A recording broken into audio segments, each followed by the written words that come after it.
In December of 2000, my wife, after 25 hours worth of the hardest labor I had ever seen, had to have an emergency C-section.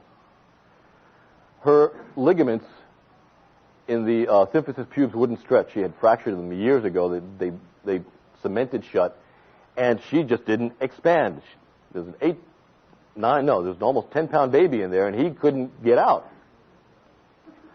So they did an emergency C-section, and I put her on a systemic enzyme, one of the old systemic enzymes, 30 tablets a day for a year.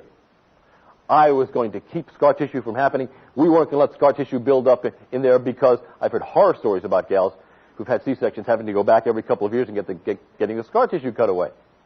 Okay, year later, almost a year later, she's got scar tissue that's so extensive she can't lean back.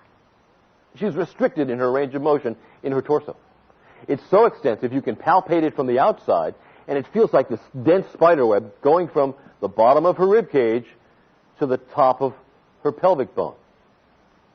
Not only is it doing that, it is invading her abdominal cavity and it's strangling off her intestines. She's going to need surgery to get rid of that stuff.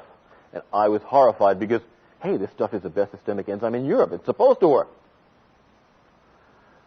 I was introduced to the Vitalzyme. I started her on it 3 times a day. In 6 to 8 weeks, there wasn't a lick of scar tissue to be felt. That little bubble she had of that scar tissue was gone. You couldn't palpate it. Her bowels were free, and she had full range of motion of the torso. 6 to 8 weeks, it's not supposed to happen. Any scar tissue over 6 months, you're not supposed to be able to get rid of, ever.